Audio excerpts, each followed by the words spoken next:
Hello everyone, welcome to Study Shortcuts. Here study becomes easier. So today we accounting system. Accounting system means होता है accounting जो कर रहे हैं उसका बेस किस पर है, एक्रूअल बेसिस पर, कैश बेसिस पर, यानी कि हम ट्रांजेक्शन्स बेसिस पर कर रहे हैं। देखो वैसे तो एक्रूअल बेसिस और कैश बेसिस का मीनिंग हम जो हमने अब तक जितने भी अकाउंटिंग समझी है उसमें समझ चुके हैं इन दोनों का मीनिंग, लेकिन थोड़ा सा अब यहाँ पे भी समझेंगे कि ये अलग से ये कंसेप्ट है बेसिस ऑफ अकाउंटिंग सिस्टम के। अकाउंट्स में जब हम एक्रूअल बेसिस में करते हैं तो कैसे होता है और कैश बेसिस में अगर अकाउंटिंग सिस्टम करते हैं तो कैसे होता है और बेस्ट अकाउंटिंग सिस्टम कौन सा है, राइट। तो लेट्स स्टार्ट। एक्रूअल बेसिस देखिए हमने पढ़ा रखा है। एक्रूअल सिस्टम हमने कब पढ़ा था, जब हमने फंडामेंटल अजम्पशंस पढ़ी थी तब हमने पढ़ा था एक्रूअल बेसिस के बारे में। थोड़ा सा यहाँ पे भी देख लेते हैं। एक्रूअल और mercantile basis is the method of recording transactions by which revenue, cost, assets and liabilities are reflected in accounts in the period in which they accrue. तो ये वर्ड इज इंपॉर्टेंट। ट्रांजेक्शन्स हम तभी record करते हैं, इसमें तभी recognise कर लेते हैं जब वो एक्रू होती हैं। एक्रू होने का मतलब जैसे हमने रियलाइजेशन कंसेप्ट में भी पढ़ा था, हम इन सबको रेवेन्यू, कॉस्ट और एसेट लायबिलिटीज को कब रिकॉग्नाइज कर लेते हैं, कब ट्रांजेक्शन्स को रिकॉर्ड करते हैं, जब वो एक्रू होते हैं। दैट मीन्स जब हम ट्रांजेक्शन में एंटर होते हैं, उसमें फिर चाहे एक्चुअल रिसीट और एक्चुअल पेमेंट हो या ना हो वो मैटर नहीं करती है, लेकिन जिस ईयर में वो एक्रू गई है यानी कि हमारी ऑब्लिगेशन बन गई है टू पे और टू रिसीव की, ठीक है, तभी हम उसको कहते हैं कि हम उस ट्रांजेक्शन को रिकॉग्नाइज कर लेंगे और उसको अपने फाइनेंशियल स्टेटमेंट्स में रिकॉर्ड कर लेंगे। That word important, that is accrue. Accrue means जब वो हम ट्रांजेक्शन में एंटर हो चुके हैं। फॉर एग्जाम्पल अगर हमारे पास कोई ऑर्डर आया था गुड्स का, हम सेल करने का, तो हमने क्या किया, गुड्स को दे दिया, राइट, हमने सेल कर दिया, लेकिन उसके रिलेटेड जो पेमेंट है वो अभी आनी बाकी है।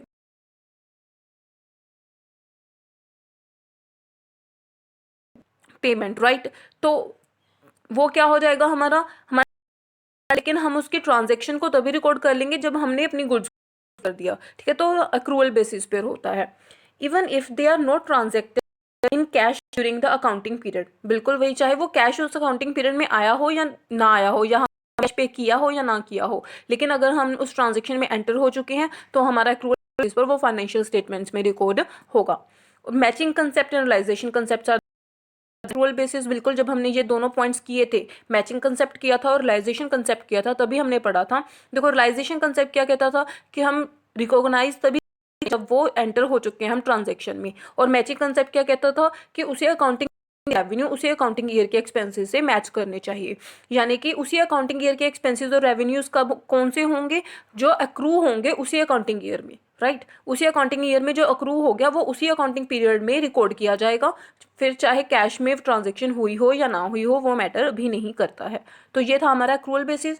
सेम एज एक होता है कैश बेसिस, या तो हमारे अकाउंटिंग सिस्टम एक्रूअल बेसिस हो सकता है या कैश हो सकता है। अब कैश बेसिस नेम से ही पता चल रहा है जो कैश ट्रांजेक्शन्स को रिकॉर्ड करता हो तब जब कैश में डीलिंग हो रही है।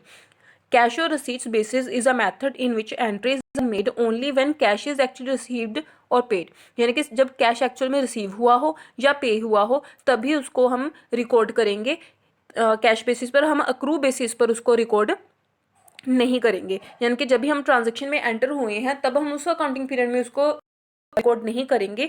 हम किस अकाउंटिंग पीरियड में रिकॉर्ड करेंगे, जब एक्चुअल में कैश आया है, जब एक्चुअल में कैश गया है।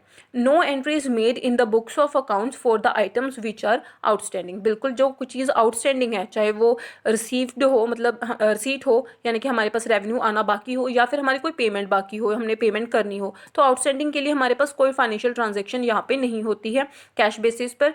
तो इसमें क्या होता है, इसमें सिर्फ कैश से रिलेटेड जो ट्रांजेक्शन होती हैं। तो ये तो हो गया एक्रूअल बेसिस और कैश बेसिस। और एक थर्ड होता है हाइब्रिड बेसिस। देखो वर्ड से हाइब्रिड मतलब मिक्स, तो जो इन दोनों का मिक्स हो, it is a combination of above two methods, यानी कि इन दोनों का जो कम्बिनेशन होता है, कुछ चीज़ें एक्रूअल बेसिस पर होती हैं उसमें, कुछ चीज़ें कैश बेसिस पर होती हैं। अब इस मेथड को यूज़ कौन करते हैं, इस मेथड को मोस्टली जो प्रोफेशनल्स होते हैं वो यूज़ करते हैं। फॉर एग्जांपल एडवोकेट्स हो गए, तो जो जो प्रोफेशनल लोग होते हैं वो करते हैं। कौन लोग, जिनके पास क्या होता है कि उनकी इनकम का कुछ पक्का नहीं होता कि वो आएगी, ठीक है, कुछ सर्टन नहीं होता उनकी इनकम से रिलेटेड, सो वो ये हाइब्रिड बेसिस को अप्लाई करते हैं अपने फाइनेंशियल स्टेटमेंट्स में। और कैसे यूज़ करते हैं उसको, expenses are recorded on accrual basis and incomes are on cash basis. देखो एक्सपेंसेस यहाँ पे इन्होंने कंसेप्ट कौन सा लगाया, कन्वेंशन कौन सी लगाई है, हमारी कंजर्वेटिज्म वाली लगाई है। क्यों, क्योंकि देखो उन्होंने क्या कि एक्सपेंस कब रिकॉर्ड करते हैं, अक्रूवल के, जब भी एंटर हुए, हम हमारा एक्सपेंस बन गया देने की, हमारी लाइबिलिटी बन चुकी है कि हमें देना है, ठीक है, हमारी ऑब्लिगेशन है कि हमें देना है, तो एक्रूअल बेसिस पर उसको उसी फाइनेंशियल ईयर में रिकॉर्ड कर लिया जाता है। लेकिन इनकम को तभी रिकॉर्ड किया जाता है जब एक्चुअल में इनकम हमारे हाथ में आ जाती है, एक्रू बेसिस पे उसको रिकॉर्ड नहीं किया जाता। तो ये इस तरह एक कंजर्वेटिज्म सोच इसके ऊपर अप्लाई की है उन्होंने।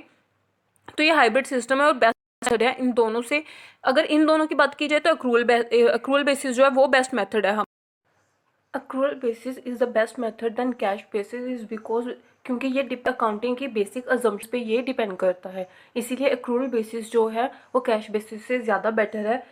कौन सी बेसिक अजम्पशंस देखिए, जैसे हमारा मैचिंग कंसेप्ट था, वो क्या कहता था कि उसी अकाउंटिंग ईयर के जो रेवेन्यू है वो मैच करने चाहिए उसी अकाउंटिंग ईयर के रेवेन्यू के साथ। तो ये जो एक्रूअल बेसिस है इस अजम्पशन को भी सेटिस्फाई करता है। फिर हमारी एक अजम्पशन थी रियलाइजेशन कंसेप्ट के, जब भी कोई ट्रांजेक्शन में हम एंटर होते हैं वो तभी रियलाइज होनी मानी जाती है और तभी हम अपनी बुक्स ऑफ अकाउंट्स में उसको रिकॉग्नाइज कर लेते हैं, तो वो भी एक्रूअल बेसिस पर ही था। तो एक्रूअल बेसिस जो है वो बेस बनता है मैचिंग कंसेप्ट और रियलाइजेशन कंसेप्ट का, और ये बेसिक अजम्पशन अकाउंटिंग के बेसिक अजम्पशंस पे डिपेंड करता है। तो इसीलिए एक्रूअल बेसिस जो है वो ज़्यादा बेटर सिस्टम है देन कैश बेसिस से। सो ज़्यादातर जितने भी हमारे बिजनेस फर्म्स हैं, हाउसेज हैं, ट्रेडिंग कंपनीज हैं, मैन्युफैक्चरिंग कंपनीज हैं, वो सभी एक्रूअल बेसिस ही यूज़ करती हैं। So definitely it's a better basis for depicting the true view of the financial position of the enterprise. अब हम देखते हैं difference between accrual and cash basis. So कुछ से डिफरेंसेस हैं इन दोनों में, एक्रूअल और कैश बेसिस। वैसे तो हम मीनिंग जब हमने किया था तभी हम इनमें डिफरेंसेस समझ गए थे, तो अलग से एक टॉपिक बनाकर हम समझ लेते हैं।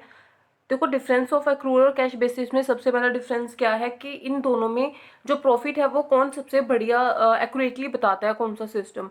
देखिए, जो एक्रूअल बेसिस है क्योंकि वो बेसिक अकाउंटिंग की बेसिक अजम्पशन पे बेस्ड है, तो डेफिनेटली ये जो मेथड है वो प्रॉफिट और लॉस की जो फिगर्स है वो ज़्यादा एक्यूरेटली बताता है rather than accrual cash basis पर। सो जेन्युइननेस ऑफ रिजल्ट्स कौन देता है, एक्रूअल बेसिस ज़्यादा देता है रेदर देन कैश बेसिस। सो हम यहाँ पर लिख लेते हैं, जेन्युइननेस ऑफ रिजल्ट्स जो है सबसे ज़्यादा हमें किस में आते हैं, एक्रूअल बेसिस में आते हैं। कैश बेसिस पे इतने जेन्युइन रिजल्ट्स जो हैं वो नहीं आते, क्योंकि उसमें सिर्फ कैश ट्रांजेक्शन्स को ही नोट किया जाता है। जो ट्रांजेक्शन्स इस अकाउंटिंग पीरियड में एंटर हुई हैं, चाहे उसकी पेमेंट या उसकी रिसीट अभी नहीं हुई हो एक्चुअल में, तो वो भी मैटर करती हैं, लेकिन वो इसमें रिकॉर्ड नहीं की जाती। सो दैट्स वाई इसमें जो प्रॉफिट और लॉस है वो एक्यूरेटली सर्टन नहीं होते हैं।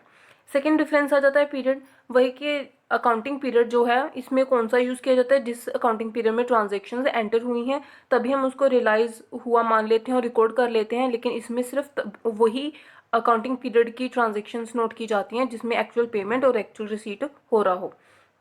यूज ऑफ सिस्टम, अब इस एक्रूअल सिस्टम को कौन यूज़ करते हैं, एक्रूअल सिस्टम को मोस्टली ट्रेडिंग कंपनीज जो हैं वो यूज़ करती हैं, मैन्युफैक्चरिंग कंपनी मतलब बिजनेसेस जो हैं वो यूज़ करते हैं एक्रूअल सिस्टम को। और कैश सिस्टम को जैसे हमने पढ़ा था कुछ प्रोफेशनल्स यूज़ करते हैं, फॉर एग्जांपल हमने पढ़ा था कि उसको एडवोकेट्स यूज़ करते हैं, doctors, engineers, club, societies etcetera. तो ये कुछ इस तरह के प्रोफेशनल्स जो होते हैं वो कैश सिस्टम को यूज़ करते हैं। इसमें सिर्फ कैश ट्रांजेक्शन्स होती हैं, बाकी की ट्रांजेक्शन्स को इग्नोर कर दिया जाता है।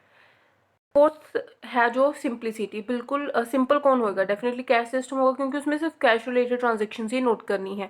लेकिन एक्रूअल सिस्टम में क्या होता है, ये अकाउंटिंग टेक्निक्स पर बेस्ड होता है, सो इसको जो है यूज़ करना थोड़ा सा इतना सिंपल नहीं होता as compare to cash system. True and fair view बिल्कुल हम पढ़ चुके हैं। ट्रू एंड फेयर व्यू कौन देता है, एक्रूअल सिस्टम देता है अदर देन कैश बेसिस, क्योंकि कैश में क्या है सिर्फ कैश ट्रांजेक्शन ही नोट की जाती हैं, तो ऑब्वियसली ये इतना अच्छे रिजल्ट्स नहीं देता। So true and fair position of the business वो हमें किससे पता चलती है, एक्रूअल सिस्टम से ही। This system meets the requirements of company law, क्योंकि कंपनी लॉ भी कहता है जितनी भी उसमें रिक्वायरमेंट्स है वो किस तरीके से हम फुलफिल कर पाते हैं अगर हम एक्रूअल सिस्टम को यूज़ करें, ना कि कैश सिस्टम को यूज़ करें। So this is the main difference between the accrual system and cash system. Genuineness of results जो कि एक्रूअल देता है, ट्रू फेयर ऑफ व्यू वो भी एक्रूअल सिस्टम से मिलता है।